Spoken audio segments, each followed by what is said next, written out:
All right, good morning from Gurneville. It's technically called, I think, which is north of Santa Rosa, where we will be this weekend.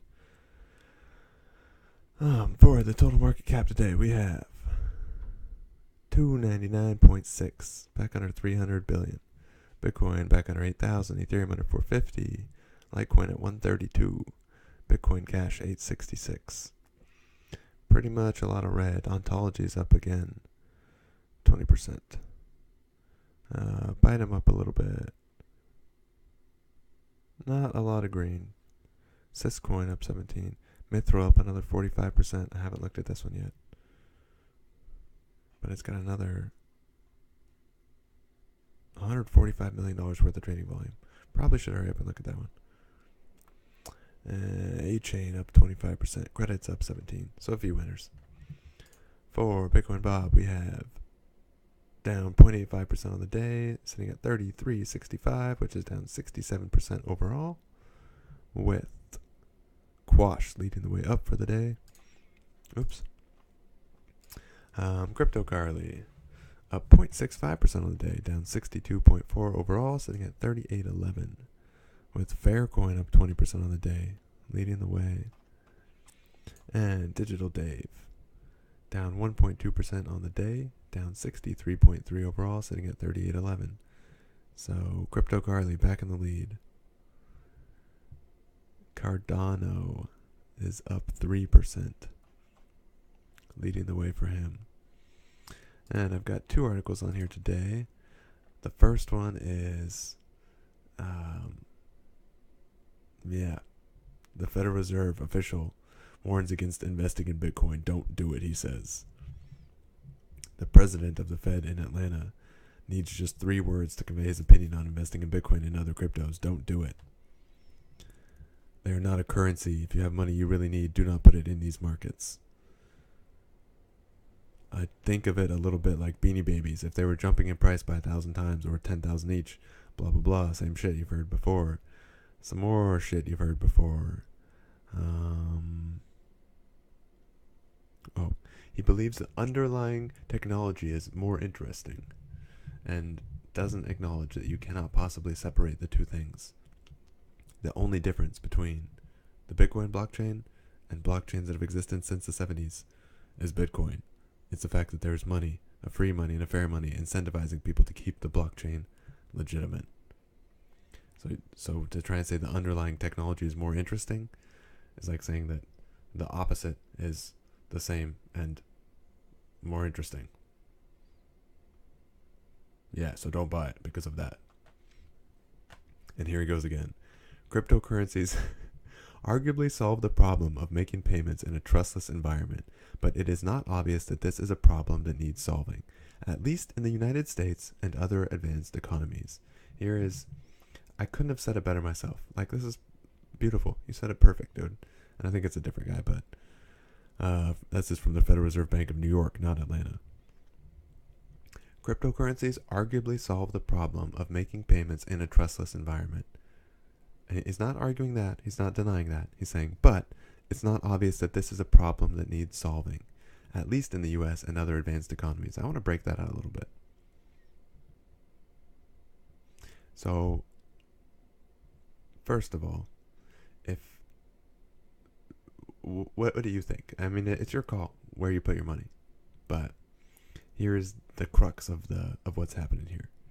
Do you think that you can trust the big banks and the government and escrow companies and insurance companies and blah de blah de blah?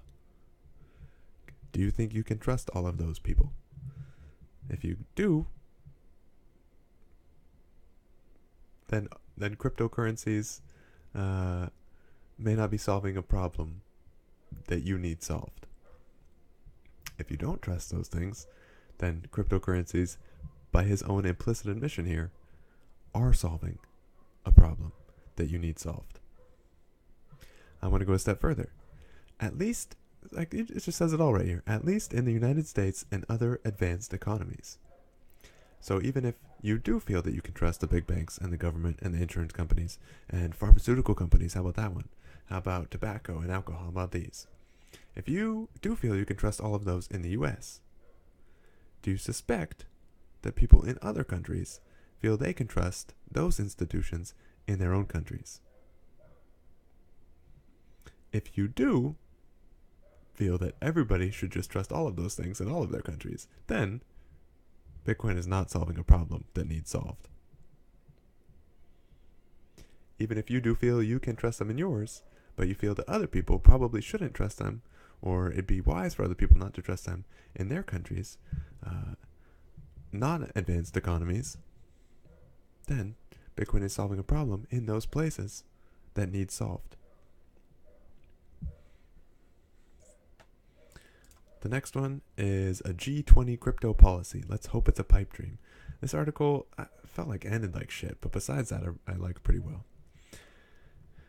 Let's form a committee to explore the formation of an exploratory committee. That's good. That's how government works. Okay, that's not quite a fair summation of the recommendations on cryptocurrency that came out of the G20 meeting of finance ministers last week, but it's safe to say the globally unified policy that the world's economic leaders are now seeking could be a long time coming, if it comes at all. Successful models. While they were always ex Coinbase dude says, is it possible to globally cooperate? He says, there will always be outlier jurisdictions. To the extent you want to play in the biggest markets in the world, those tend to be the supporters of these international standards.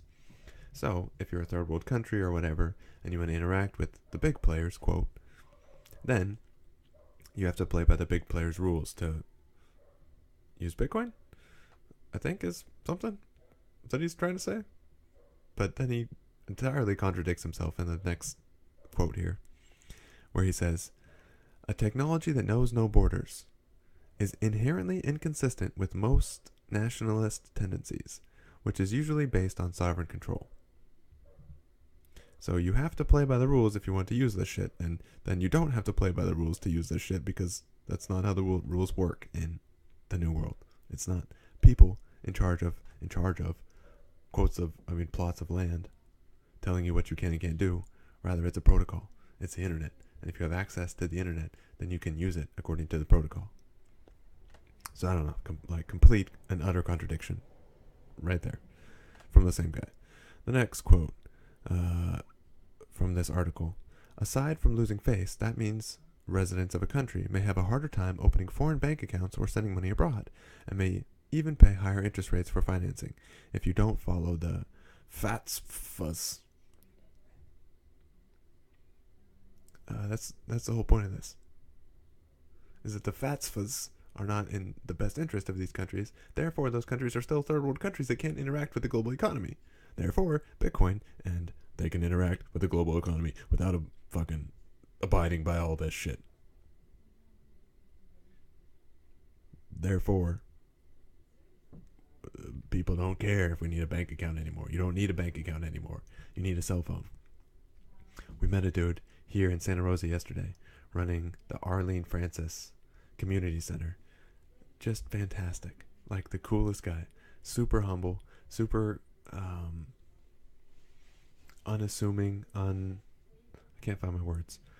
Probably a 50-year-old black guy who has been on the ground in Africa working on putting solar up for the people in Africa and telling us about how everyone there has a cell phone. He can't communicate with them. He doesn't speak their language and they don't speak English. Or he can't communicate with words. But in his words get in the way of real communication. And he's there setting up solar to make it even easier for these people who already have cell phones to use their cell phones, to charge their cell phones and such. Therefore, they don't need bank accounts. They don't need to care about the FATFA anymore. They don't have to pay massive fees to FATFA.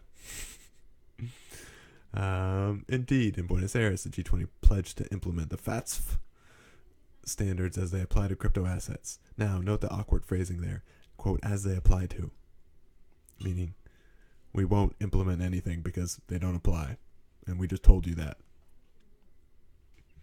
Next quote from the article again. So the industry might not be able to lobby against governments adopting international standards as successfully as, say, Small banks in the U.S. fought adoption of the Basel II standard in the early 2000s.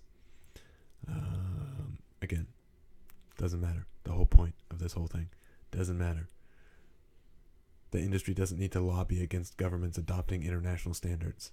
It's a protocol on the internet. If you have the internet, you can use it as the protocol says you can use it. Period. End of story. Consistency versus control. This is a little bit of a different point, but I think an important one, and where I'll end. He said, it gives confidence to users and investors, which is good for the industry. So if they regulate it, blah, blah, blah, then it gives confidence to users and investors, which is good for the industry. Maybe. Right now. On March 28th, 2018. I didn't say the time or day today until just now. March 28th, 2018 at 10:53. Right now, it gives confidence to users and investors, which is good for the industry. But we're talking relative to the old system.